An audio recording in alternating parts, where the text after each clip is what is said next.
Hola Flaco, hola Cere. Bueno, acá con mi grupo, la banda de Luxo, que está integrada por Manuel Lazarte, Lautaro Barbontini y por mí, Valentín Jiménez. Les queríamos presentar este trabajo y bueno, espero que les guste.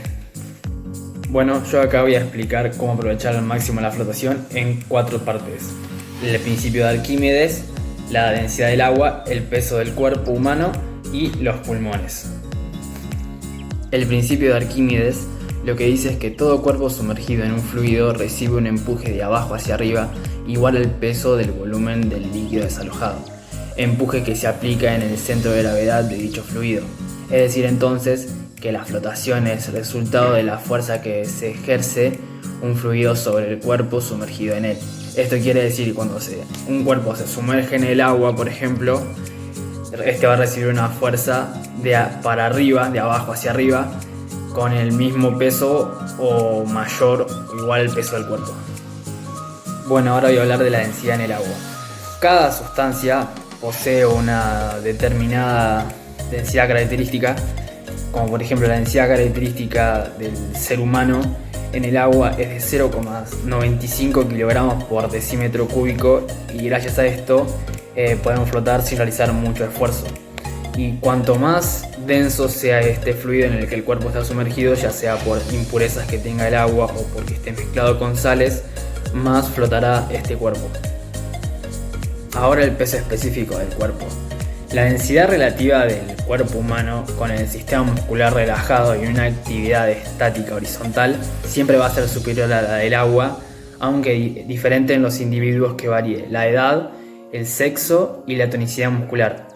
Aunque por otro lado, sin aire en los pulmones, solamente el aire residual, siempre la persona va a tender a hundirse en el agua, salvo en algunos casos que sean extraordinarios. Y por último, como había dicho, de los pulmones, que esto quiere decir que al aumentarse la superficie o el volumen de los pulmones en una aspiración de aire, o sea que se introduzca el aire, puede ser que el cuerpo sea menos pesado que el agua y conlleve a que sea más capaz de flotar. Hola, ¿cómo va? Mi nombre es Lazardo Manuel y yo les voy a pasar a explicar la resistencia de un cuerpo en el agua. Bueno, un nadador a la hora de adquirir una velocidad va a depender del resultado de dos fuerzas. La fuerza de resistencia, que es aquella que se opone al avance producida por el agua que el nadador tiene que correr de su camino, y la segunda fuerza es aquella de propulsión, que es producida por el movimiento de sus brazos y de sus piernas. Por esto, un nadador, a los efectos de nadar más rápido, debe efectuar las siguientes acciones, que serían reducir la resistencia, aumentar la propulsión o realizar una combinación de ambas. Como veníamos diciendo anteriormente, una de las maneras para mejorarla a la hora de nadar sería reducir la resistencia, pero también sería mejorar la fuerza de propulsión, como por ejemplo hacer un correcto movimiento de los brazos o que la patada sea constante y que la fuerza de la misma sea adecuada. Más allá que dependa de nosotros y de nuestra técnica efectuar una mejora a la hora de nadar, también podemos decir que el agua y el flujo de agua juegan un papel importante. ¿Por qué decimos esto? Bueno, porque estos mismos están compuestos por moléculas que tienden a fluir en corrientes suaves o interrumpidas. Cuando nosotros decimos que las moléculas de agua fluyen en un mismo sentido, a una misma velocidad y con una misma consistencia, estamos hablando que es una corriente de flujo laminado. Si la posición de un cuerpo se cambia, logrando una ruptura en el flujo laminado, las moléculas entrarían en turbulencia, causando así una mayor resistencia y también provocando el llamado flujo turbulento. ¿Por qué decimos que se logra una mayor resistencia? Bueno, decimos así porque se provoca un aumento de presión al frente del nadador y también por los costados donde pasa la corriente surge una disminución de presión, provocando así que el nadador disminuya su velocidad.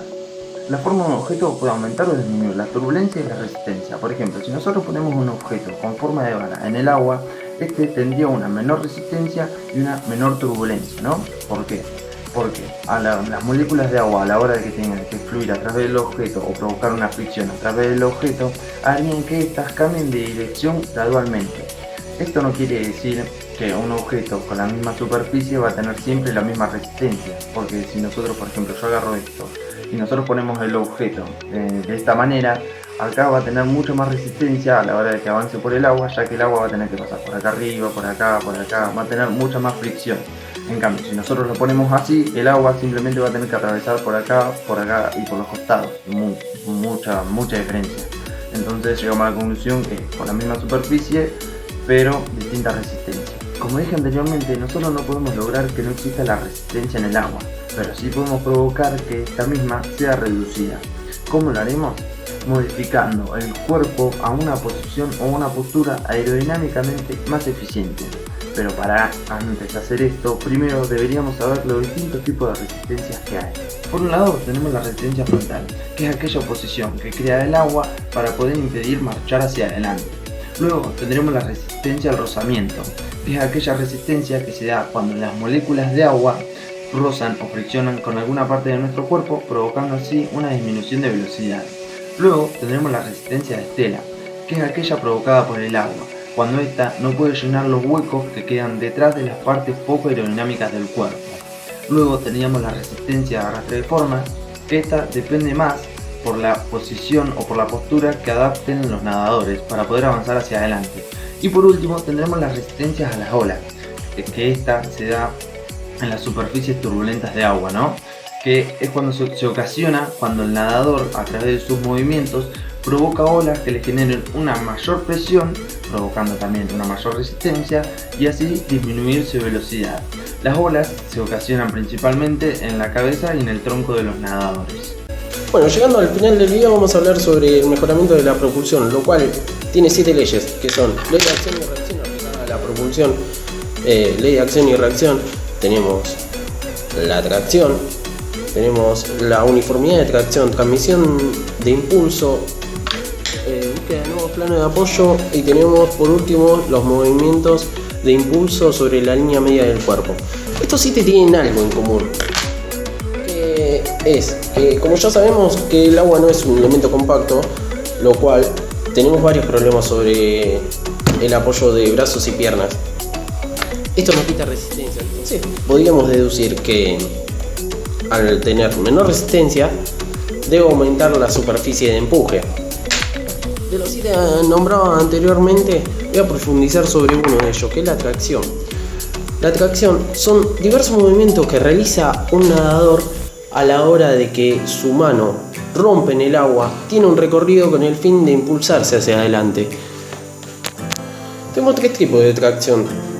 Tenemos la tracción en punta o codo caído, la cual es la tracción incorrecta, la cual da poca propulsión al nadador.